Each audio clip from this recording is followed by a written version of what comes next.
Hermanos, iniciamos una nueva serie hoy en la carta de San Pablo a Filemón. Esta carta recuerda a un predicador muy amado también que le gustaba predicar en Filemón. Filemón, hermanos, está después de Tito y antes de Hebreos, por si nunca había escuchado ¿qué? Eso está en la Biblia. Sí, hermanos, la carta de San Pablo a Filemón. Está después de Tito. Después de Tito, que está después de Segunda de Timoteo y está antes de Hebreos. ¿Está ahí conmigo? Filemón. Si está en su alcance, si no tiene ningún impedimento de salud, puede ponerse sobre sus pies conmigo. Y leemos del versículo 1 al 3. Leemos y oramos.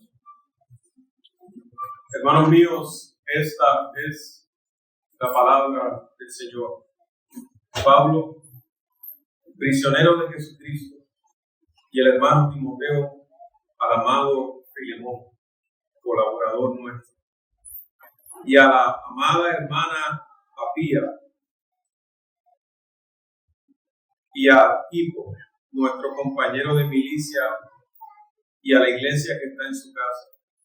Gracia y paz a vosotros, de Dios nuestro Padre y del Señor Jesucristo. Puede tomar su asiento y orar. Padre Rey, inclinamos nuestros corazones, reconociendo que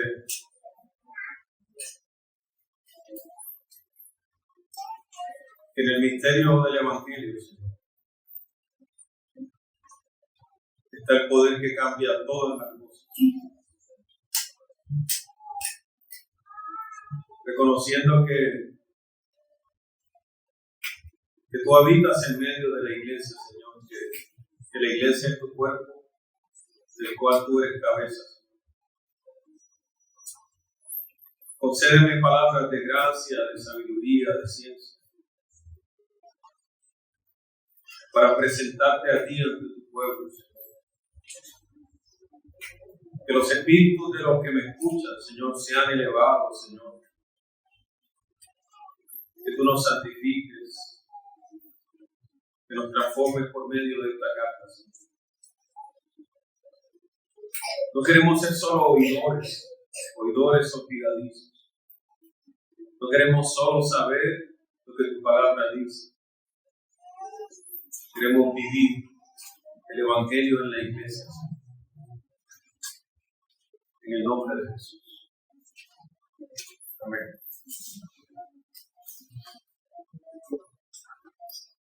Titulado mi sermón para hoy, el verdadero amor busca la paz de la iglesia. El verdadero amor busca la paz de la iglesia. Hermanos, ¿cuánto amaban los apóstoles a la iglesia? Ellos habían aprendido del amor del Señor por las personas y de hecho del amor y la paciencia que se había mostrado a ellos mismos. Cuando digo que amaban a la iglesia, no digo solo que amaban a la institución naciente, sino que también amaban a las personas y a las familias de la iglesia en particular.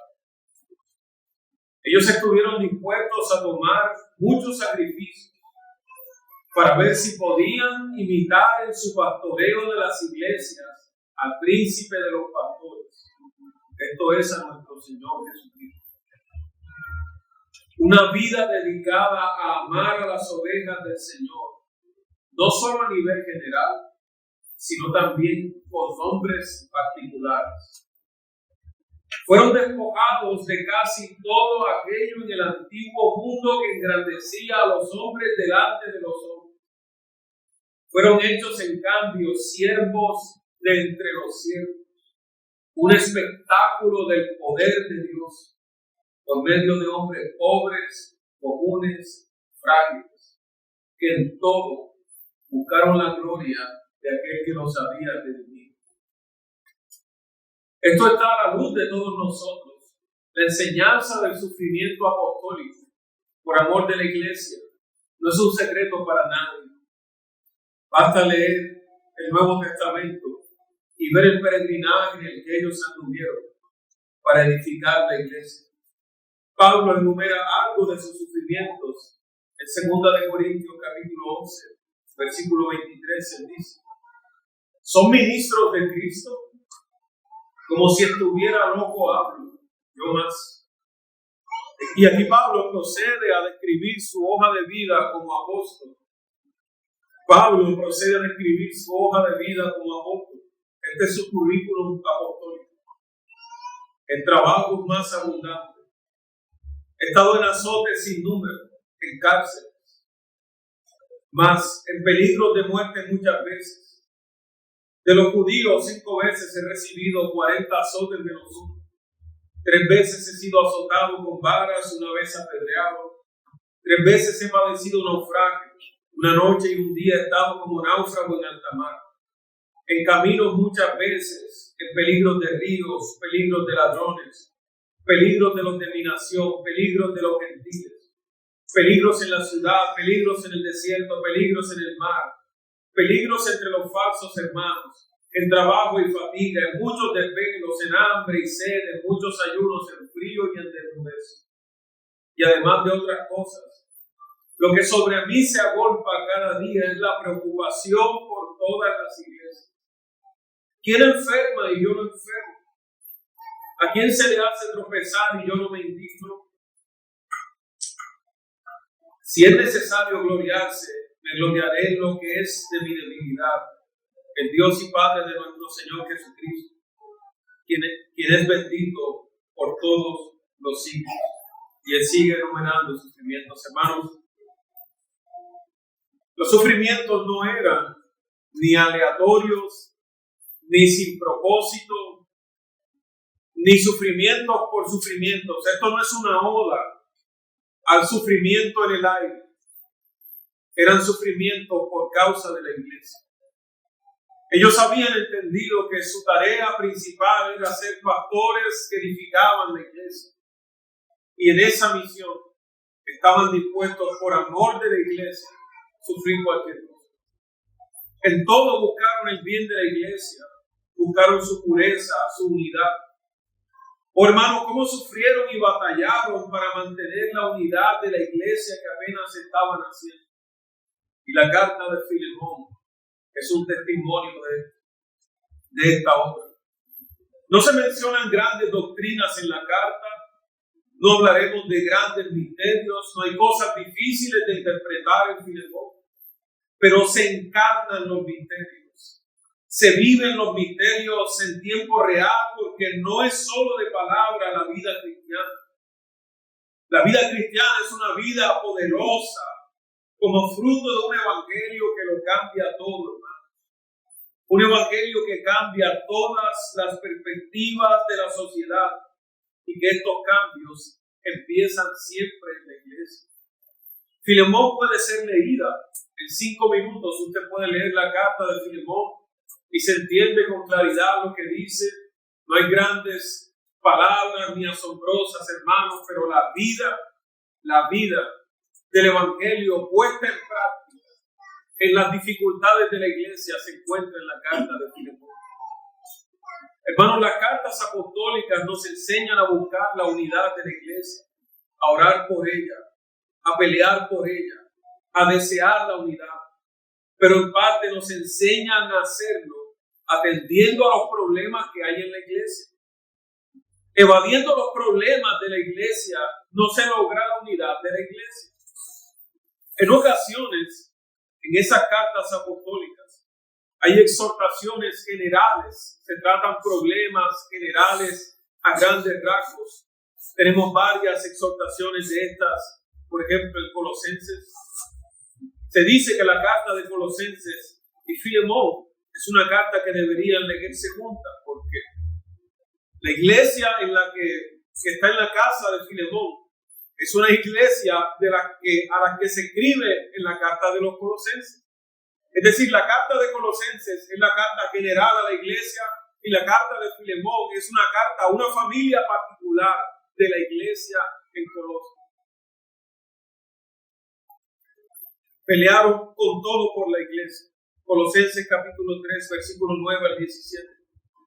No mintáis los unos a los otros, habiendo despojado del viejo hombre con sus hechos, y revestidos del nuevo, el cual conforme a la imagen del que lo creó se va renovando hasta el conocimiento pleno, donde no hay griego ni judío, circuncisión ni incircuncisión, bárbaro ni escita, siervo ni libre, sino que Cristo es el todo en todos.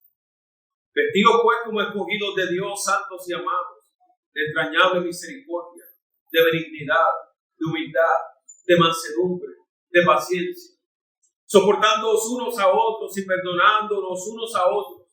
Si alguno tuviere queja contra otro, de la manera que Cristo os perdonó, así también hacedlo vosotros.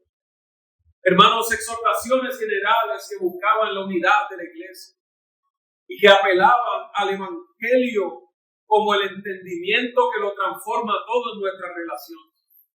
Nuestras relaciones no son iguales después que venimos al evangelio.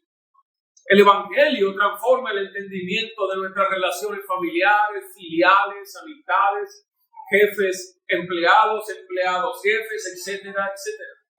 Así que las cartas apostólicas están llenas de estas exhortaciones generales, Efesios 4, 1, 3, en primera de Timoteo, donde él le dice, por eso te dejé en Creta para que corrigiese lo deficiente.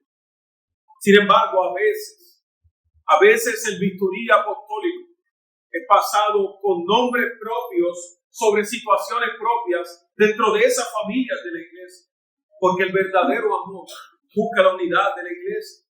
Por ejemplo, en 1 Corintios, capítulo 5, versículos 1 al 5. 1 Corintios, capítulo 5, versículos 1 al 5. 1 Corintios 5, capítulo 5, lo regreso a la idea.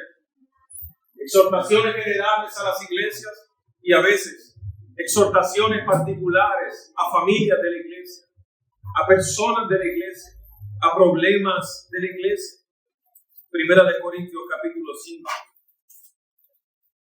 versículos 1 al 5. Pablo dice, de cierto se oye que hay entre vosotros fornicación, y tal fornicación cual ni aún se nombra entre los gentiles, tanto que alguno tiene la mujer de su padre. Y vosotros estáis envanecidos. ¿No deberíais más bien haberos lamentado para que fuese quitado de en medio de vosotros el que cometió tal acción? Ciertamente yo como ausente en el cuerpo, pero presente en el espíritu, ya como presente he juzgado al que tal cosa ha hecho.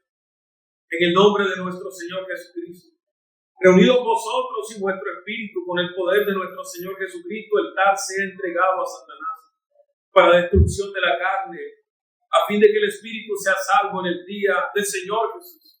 En una carta general hay una exhortación particular a un problema particular, con una familia particular, que sabemos que tuvo que haber sido difícil, porque a veces, hermanos, la unidad de la iglesia no se logra sino batallando. Uno pensaría que a veces la unidad viene como en un remanso de ovejas, ¿verdad? Y la unidad desciende como una cosa fantasmagórica sobre la iglesia, pero a veces la unidad de la iglesia se logra teniendo conversaciones difíciles. En Filipenses 4:2, no tengo tiempo para leer todos los pasajes en que dentro de las exhortaciones generales Pablo se toma el trabajo de hacer incisiones como un cirujano a problemas particulares. Pero tenemos en Filipenses el caso de la división entre Evodia y Síntique. Las hermanas Evodia y Síntique, que están peleadas en la iglesia, y Pablo nos da una cátedra de cómo se corrige un problema en la iglesia. Segunda de Timoteo, capítulo 4, versículo 14 al 16. Pablo habla sobre el mal que le ha hecho Alejandro el carcelero a él. Hermanos, tanto la carta de Colosenses como de Filemón fueron escritas desde la cárcel. En ambas cartas, Timoteo es el coenviador de las cartas. En ambas cartas se refieren a Epafras como colaborador de Pablo, lo mismo Aristarco, Marcos, Demas y Lucas. Y en ambas cartas está Onésimo descrito como un hermano amado, que es la persona en cuestión que ha causado el daño en la iglesia. En ambas cartas, Onésimo, la persona que causó el agravio en la iglesia, es descrita como un hermano amado, es miembro de la iglesia de Colosas. Pero Pablo, hermanos, Pablo, con veracidad, sutileza, con sabiduría, se dirige a este problema de una forma tan magistral, mis hermanos, que ojalá en los próximos domingos podamos aprender cómo se busca la unidad de la iglesia, cómo se atienden incisiones particulares en familias particulares de la iglesia. Venimos de series bastante doctrinales, la interpretación de Habacuc, el 12 sermón, el alcance de la profecía, etcétera, etcétera. Luego 5 sermones sobre el día del Señor, la doctrina del día del Señor. Ahora, hermanos, nos toca coger cátedra sobre cómo se vive en la iglesia, sobre la vida de la iglesia, cómo se atienden las conversaciones difíciles que no nos atrevemos a tener en la iglesia. Y una de las cosas que hace el amor, que busca la paz de la iglesia, hermanos, es que el amor toma la iniciativa. El amor toma la iniciativa. Y lo vemos en el simple hecho de que Pablo escribe la carta para atender la situación. O sea, el amor que busca la paz de la iglesia da el primer paso hacia la restauración de las cosas que no están bien. Y el hecho de que exista la carta de Filemón es la prueba fidedigna de que Pablo consideró que la situación era tan importante que se necesitaba una carta para un hombre en particular, una familia en particular, para atender un problema en particular que estaba afectando a la iglesia. Un apóstol en prisión toma la iniciativa. Pablo escribe desde la prisión, mis hermanos, que no es lo mismo. La distancia y el sufrimiento no fue impedimento, una vez más, para que la preocupación por la unidad de la iglesia lo forzara a no hacer nada, ¿verdad? Por el contrario, lo impulsara a hacer algo. Versículo 9 de Filemón dice: te ruego por amor, siendo como soy Pablo, ya anciano, y ahora además prisionero de Jesucristo. No solo es un hombre ya anciano, sino que está en la cárcel. Versículo 10. Te ruego por mi hijo Onésimo, a quien engendré en mis prisiones. Termina de testificar eso en el versículo 13. Sabemos que Colosenses es otra de esas cartas escritas desde la prisión, porque él lo deja ver. Colosenses capítulo 4, versículo 10. Él dice: Aristarco, mi compañero de prisiones, os saluda, y Marcos, el sobrino de Bernabé, acerca del cual habéis recibido mandamientos, si fuera vosotros recibido. Colosenses capítulo 4, verso 18. La salutación de mi propia mano, de Pablo, acordados de mis prisiones, hermanos, el amor da el primer paso. El hombre anciano y encarcelado toma su pluma, quizás por medio de un escribano, quizás dictando la carta a Timoteo, pudo haber sido su secretario, no lo sabemos, pero da el primer paso, porque el amor, el verdadero amor, siempre da el primer paso en búsqueda de esa paz. Este es el corazón de un apóstol que sufre en cadenas por la proclamación del evangelio. Pablo recalca su vulnerabilidad como prisionero. Y esta vulnerabilidad de Pablo será el telón de fondo en el cual brillará su amor por la iglesia en la carta de Filemón. Esta actitud, mis hermanos, es consecuente con el ministerio que le fue entregado, con el legado al que él ha sido llamado, su amor por las iglesias, su amor por las iglesias. Era un amor verdadero. Un amor verdadero que en estas cartas se expresa de muchas maneras. Colosenses capítulo 1, verso 24, por ejemplo. Ahora me gozo en lo que padezco por vosotros, y cumplo en mi carne lo que falta de las aflicciones de Cristo por su cuerpo, que es la iglesia. Pablo considera que sus sufrimientos completan las aflicciones de Cristo por la iglesia, no en un sentido redentivo, no como si la sangre que Pablo derrama puede añadir salvación a la iglesia, no en ese sentido, pero sí en el sentido de que sus sufrimientos ayudan a la edificación por la cual Cristo murió, como nuestros sufrimientos lo hacen también. La ética de Pablo para estas cosas es increíble, mis hermanos. Él dice en Filipenses 2, versos 19 y 21, su ética es simple. Él dice, es que todos buscan lo suyo. Todos los que me rodean buscan lo suyo, pero él dice, pero ya yo no busco lo mío. Yo busco lo que es del Señor y lo que es del bien de las iglesias. Sus discursos una y otra vez lo dejan ver, porque el verdadero amor toma la iniciativa. Y aquí Pablo, en Filemón, toma la iniciativa como un reconciliador.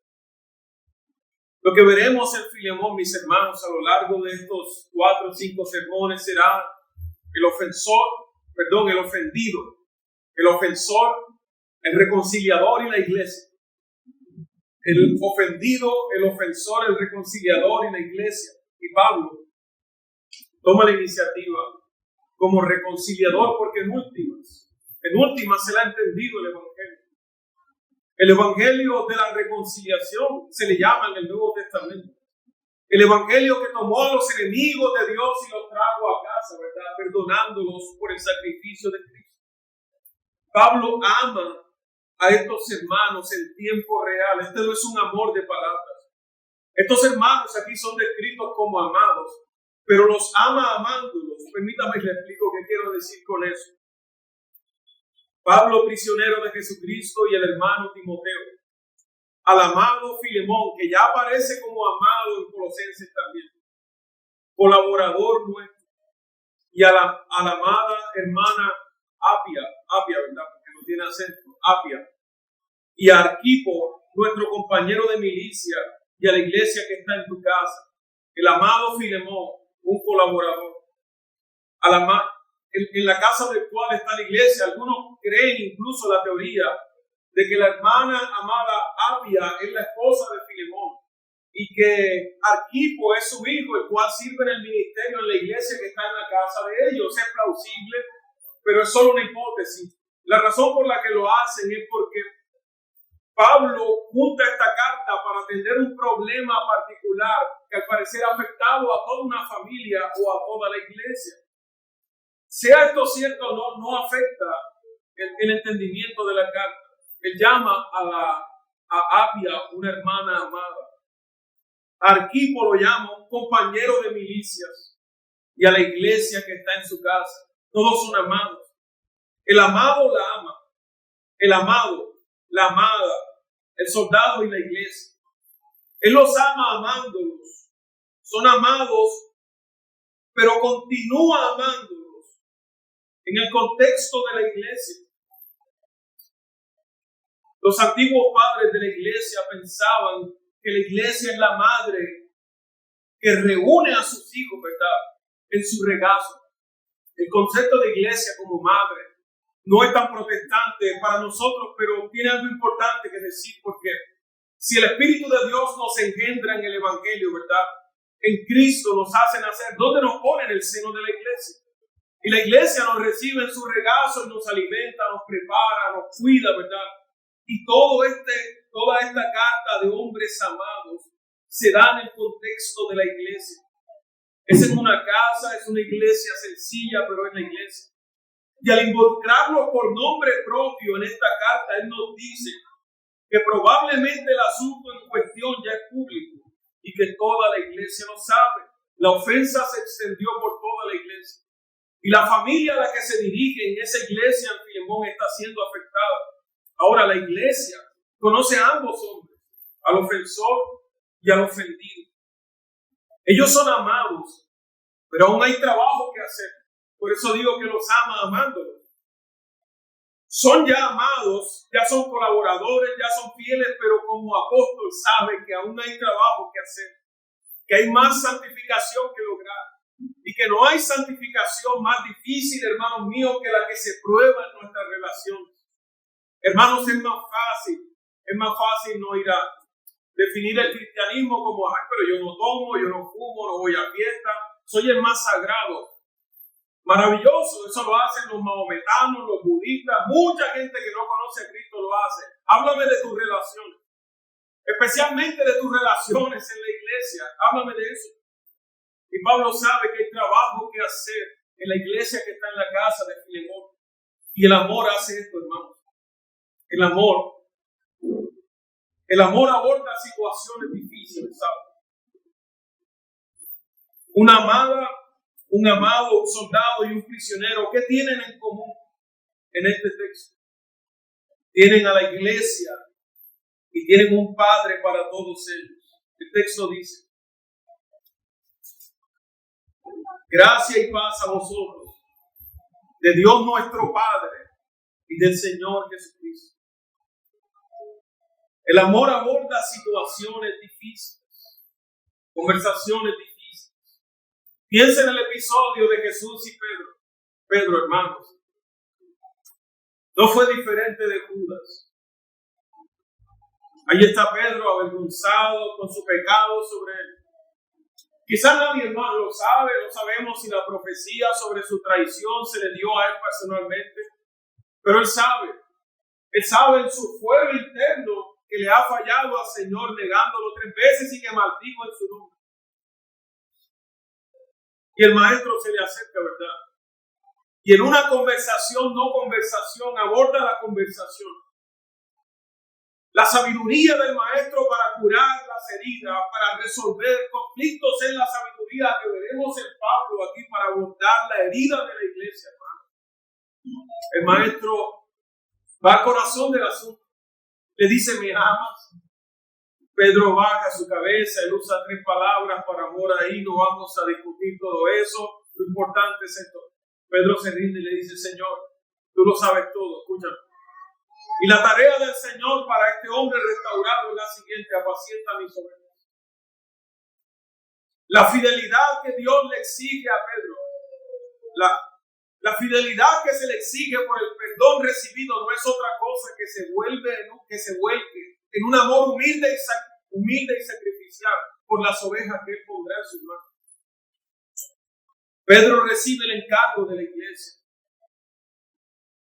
Siendo un hombre restaurado, ahora será restaurador de otros.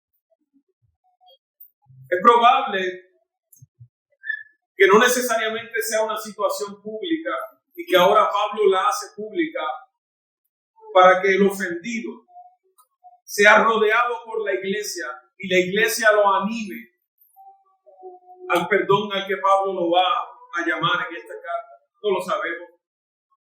Pero Pablo dice: gracia y paz a vosotros, de nuestro Padre y del Señor Jesucristo. Hermanos, estas expresiones pasan delante de nosotros inadvertidas, ¿verdad? Lo que tienen en común el soldado, la amada, el amado, el colaborador y el anciano prisionero. Lo que tienen en común es un Padre, hermano, y la pertenencia a una iglesia por causa de Cristo. Todos son hijos de un mismo Padre, como lo enseña Efesios capítulo 1, versículo 3 al 5. Permítame poner énfasis en esta verdad, porque si el Evangelio transforma nuestras relaciones, esta es la verdad que le da sentido a esa transformación. Efesios capítulo 1, versículo 3 al 5. Bendito sea el Dios y Padre de nuestro Señor Jesucristo. Usted se lo sabe de memoria.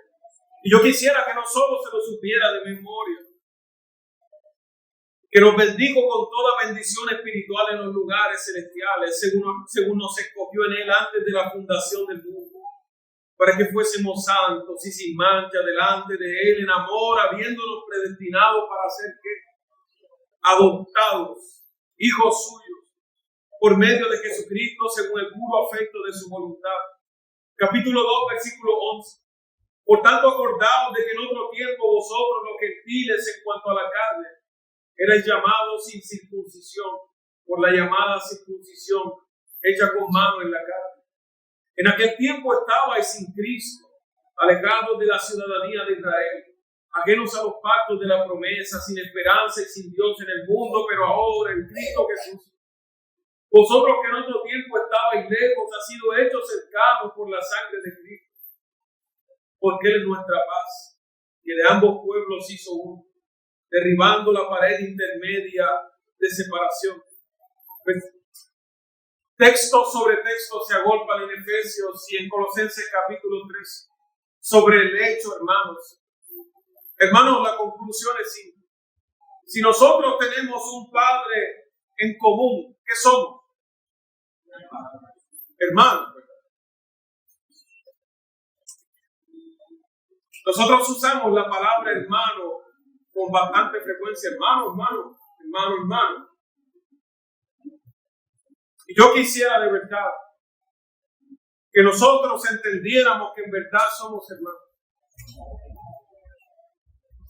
Hermanos, el vínculo al que Pablo apela para el perdón de la ofensa en cuestión y para la unidad de la iglesia es el vínculo que nos ha sido logrado de que somos hermanos.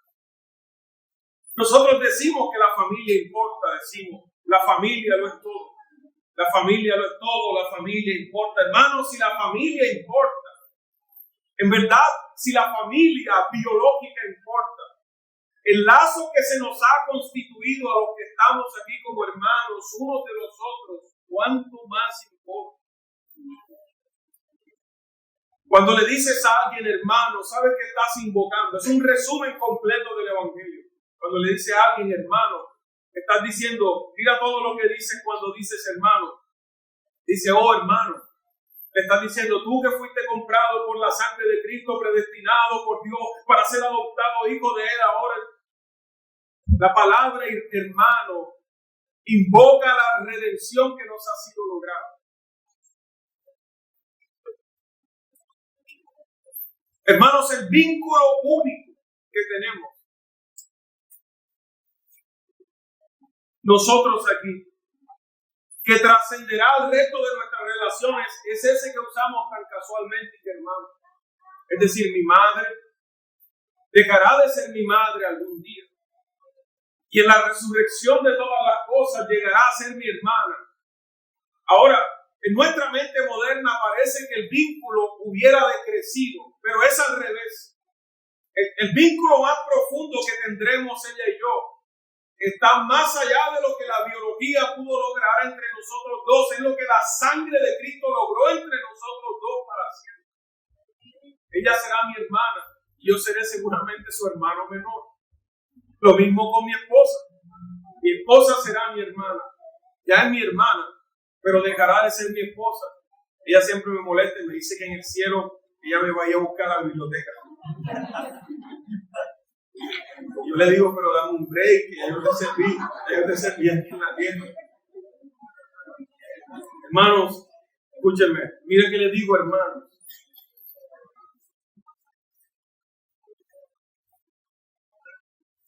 Cuando dos hermanos se pelean en una casa, todos se entristecen. Todos se entristecen. Se entristecen los padres. La casa parece lúgubre. Porque cómo se pelean dos personas de la misma sangre, ¿verdad? Que salieron del mismo útero. Una cosa, o sea, que lastima a todos. Cuando dos hermanos se lastiman en la iglesia, hermano, es quizás peor. Porque lo que los unió no es un útero materno. Los unió la sangre que ha brotado del costado del Señor Jesucristo. El verdadero amor busca la paz de la iglesia, gracia y paz. Se usa 9 veces aproximadamente en el Nuevo Testamento. Esta carta comienza con gracia, termina con gracia. El último versículo de la carta es una invocación nuevamente de la gracia de Dios. Dice, la gracia de nuestro Señor Jesucristo sea con vuestro espíritu. Solo puede haber gracia y paz para los que están en Cristo Jesús. Hermanos, el verdadero amor busca la paz de la iglesia. Y aquí está este es el quid de la cuestión. Si se puede llevar esto, me daré por bien servido. Nosotros hemos enfatizado por años en una congregación como esta, por años, la libertad y la individualidad. La libertad y el individuo, le decimos a los hombres, A veces los hermanos vienen, ven acá, pero ¿cómo puedo juzgar a este hermano? Hermano, el hermano está atado a su conciencia. El último juez de cada hermano es su conciencia, claro. Y esa es solo una cara de la moneda.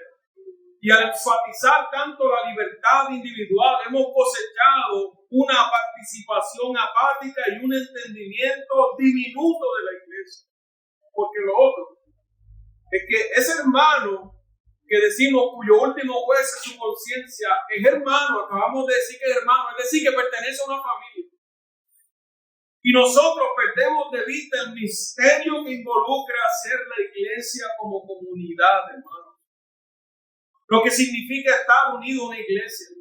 La experiencia de la salvación no está aislada de la pertenencia a la iglesia. De hecho, nadie que no pertenezca a la iglesia será salvo. Serán salvos los que pertenecen a la iglesia, que es el cuerpo de Cristo, ¿verdad? Porque solo el cuerpo de Cristo heredará la herencia de la cabeza de Cristo. No estamos diciendo que el único cuerpo de Cristo que hay es en nación de Dios. Solo que no hay una experiencia de salvación que separe a los hombres de la iglesia, una salvación etérea, aislada de la iglesia que el Señor está formando. Esto no es una unidad periférica la que tenemos. No es una unidad periférica en la que cada quien lidia sus problemas como puede. Por lo menos eso no es lo que la carta de Filemón enseña. El apóstol saca el bisturí para no dejar solos en su pecado a los que están luchando en la iglesia. No los deja a la suerte de su, quedará en la conciencia de Filemón. Lo que Filemón decida hacer está bien, porque el último juez de cada hombre es su conciencia. Eso no es lo que Pablo hace. Pablo saca el bisturí y hace la conversación difícil que nadie quiere tener. Ahora la hace con el tacto de hermanos, de una madre, de un padre. Es difícil resistirse a una exhortación como la que tenemos aquí en Filemón. La unidad que nos embarca, hermanos, no es una unidad periférica. Los apóstoles pelearon por la unidad de la iglesia.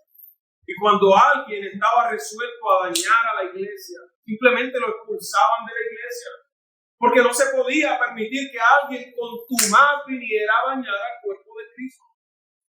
Por eso existe la excomunión de la iglesia. La iglesia es el cuerpo de Cristo. Es un cuerpo invisible, decimos, ¿verdad?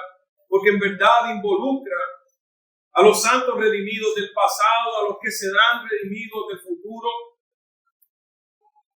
a los que nosotros no conocemos que Dios ha redimido, pero nosotros no militamos en base al cuerpo invisible, porque solo Dios conoce el cuerpo invisible de la iglesia. Nosotros estamos en un cuerpo visible y a Él pertenecemos. Oh, hermano mío. Oh, hermano mío.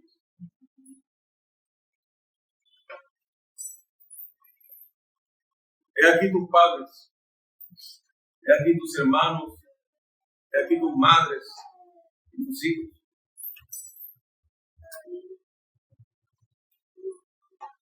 La relación vertical que tenemos no anula las relaciones horizontales, que Pablo luego en Colosenses da exhortaciones para los trabajadores, para los esposos, para los padres. Nosotros no estamos diciendo que la relación que nos ha sido lograda en Cristo anula las otras, no. Pero el Evangelio redefine todas las relaciones.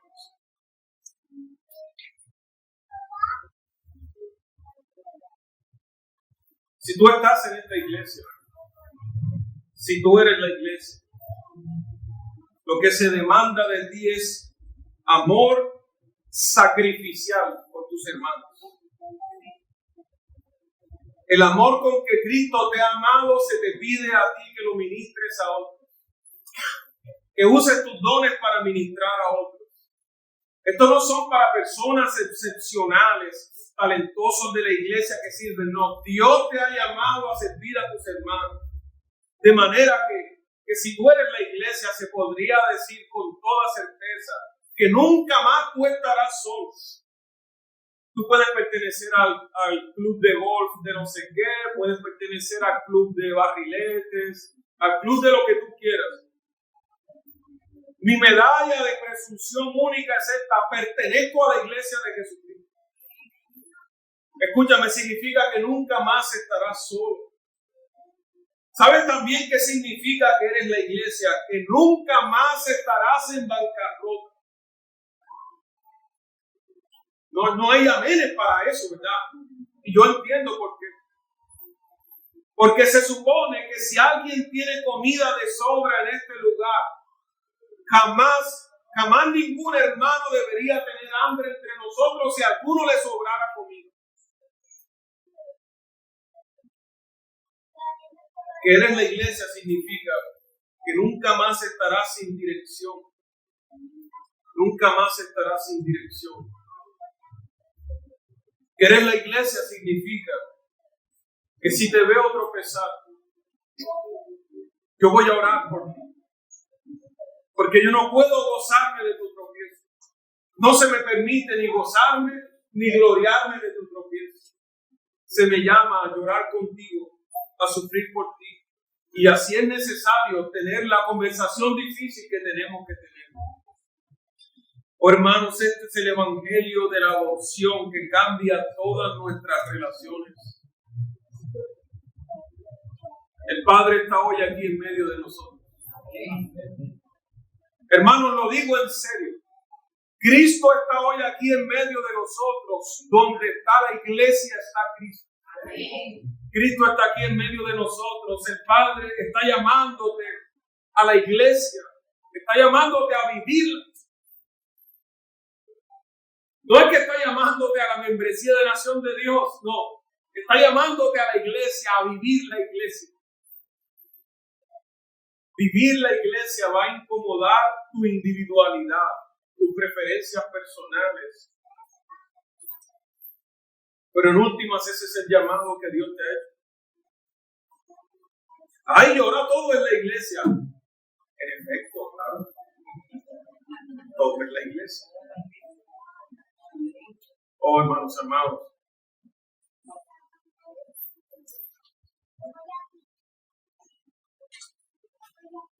El verdadero amor busca la paz de la iglesia. Tú que has sido reconciliado,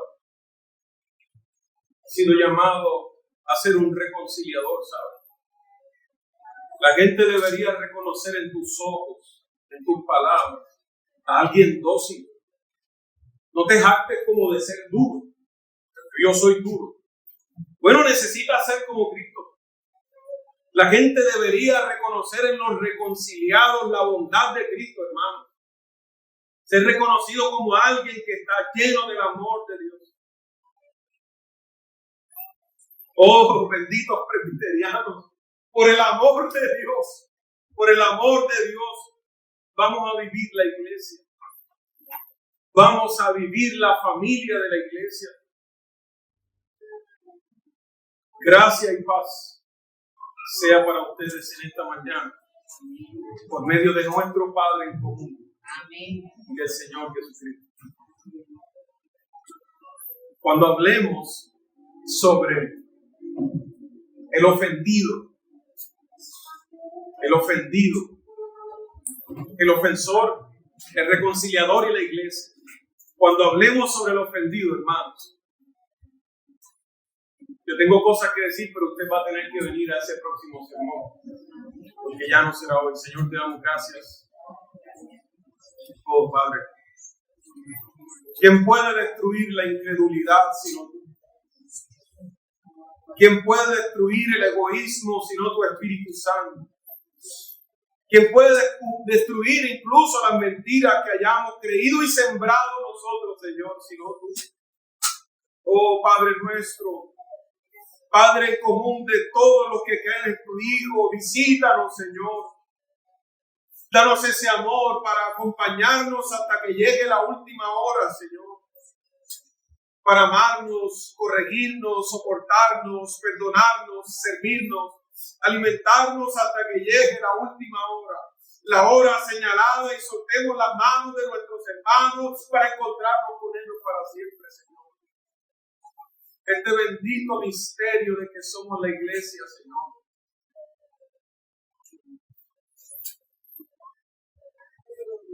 Queremos vivir allí, Señor. Vivir allí. Por nuestra familia, nuestros hijos.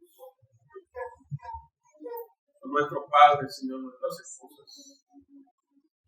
Queremos honrar a la palabra hermano, Señor. Porque en mi hermano vive Cristo, Señor. ¿Cómo no amaría yo a mi hermano, Señor, si Cristo vive dentro de él, Señor?